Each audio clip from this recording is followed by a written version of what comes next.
quando um dos pais fala mal do outro de forma constante, né? Desqualifica, acusa, cria medo, desconfiança, isso coloca a criança num conflito emocional muito intenso.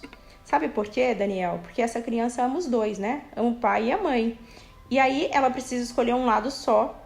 E a partir de então, algo vai se dividir dentro dela. A criança pode começar a se sentir culpada por gostar do pai ou da mãe que é atacado, né? Ela pode desenvolver ansiedade, insegurança, dificuldade até de confiar nela mesma, né? De confiar nas próprias percepções que ela tem. Além disso, olha que parte importante agora que eu vou falar, olha. A identidade dela é construída a partir dos dois pais, não é só de um não, hein? Quando um deles é atacado, indiretamente a criança sente que parte dela também é ruim. Isso pode gerar nela uma baixa autoestima, raiva acumulada, dificuldade para formar vínculos saudáveis no futuro, problemas comportamentais, transtorno de ansiedade, nossa gente, uma infinidade de coisa, né? O divórcio não traumatiza por si só a criança. O que traumatiza é o conflito contínuo e a manipulação emocional que é feita. E aqui é importante eu deixar uma coisa clara, tá? Mágoa de ex é legítima. Usar o filho para atacar o ex não é. Se você não gosta do seu ex, ok. Mas usar o seu filho para atacar não está certo. E Gisele, isso daí também corre numa coisa interessante, uma figura que acontece muito nessas situações de separação de casais, que é quando um pai, né, um dos pais, fala da chamada alienação parental. É quando a mãe acusa o pai, por exemplo, de simplesmente abandonar os filhos e não cuidar, não ver, enfim, não dá nenhum tipo de assistência, não só financeira, né, mas emocional também. Como identificar, no caso aqui, né, o ouvinte está dizendo que a ex é que fica fazendo a caveira para a filha. Pode ser o oposto também, acho que até o mais comum. Não sei, né, de acontecer. Não estou dizendo que é certo, tá? Estou dizendo que é comum. Isso, infelizmente, acontece muito. Então, como identificar que está acontecendo alienação parental, hein, Gisele? Certo, vamos lá. Hum. Olha, alienação parental não é qualquer crítica ao outro pai ou à outra mãe, não. A gente está falando aqui de um padrão contínuo de desqualificação e manipulação, né? Então, quais são alguns sinais que a gente precisa ver, ó? A criança começa a repetir frases adultas, né? Então, por exemplo, meu pai nunca fez nada por mim, gente, mas ela não consegue nem explicar o porquê, né? Ela começa a sentir uma rejeição intensa e totalmente desproporcional.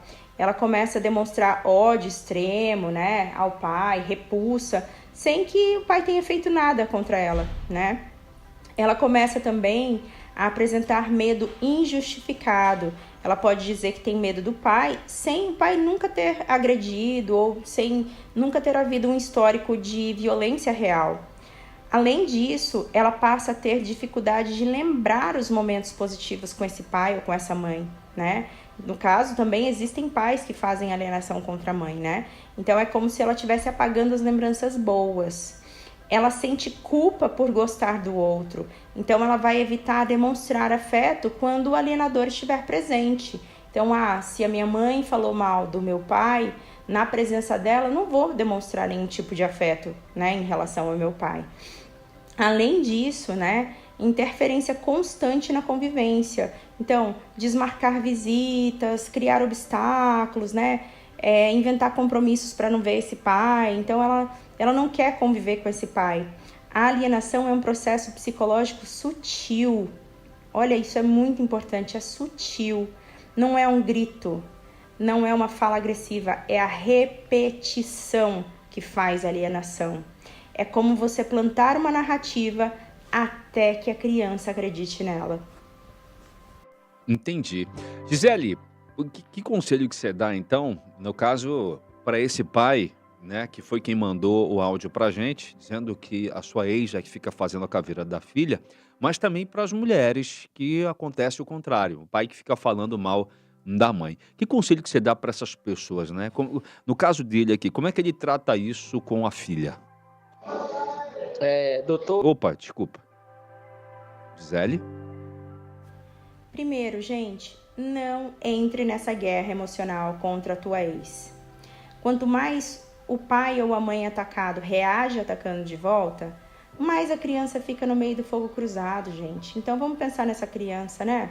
O caminho é você manter a sua presença estável, mesmo que a criança esteja fria ou distante, esteja lá para ela. Não fale mal do outro, porque isso vai te diferenciar emocionalmente. Deixa que o outro fale, você não precisa. Crie experiências positivas com ela, construa o seu vínculo real, de valor, né? Nada forçado. E outra coisa, procure ajuda de um profissional. A tua filha, o teu filho precisa de terapia infantil para ela poder reorganizar a própria narrativa de vida que foi imposta a ela.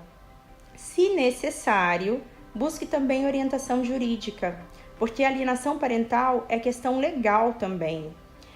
É importante você entender que a criança não está traindo você, ela está tentando sobreviver emocionalmente dentro do caos, né? Dentro de um conflito. Com o tempo, consistência e estabilidade, tenho certeza, gente, a verdade emocional tende a aparecer. Já atendi vários casos assim. Mas exige muita maturidade do adulto. A maior prova de amor nesse momento não é vencer o ex, é proteger o seu filho. Os filhos, gente, não são armas. Preste atenção. Eles não são mensageiros, eles não são juízes, são crianças e precisam de proteção emocional, mesmo quando os adultos não se entendem.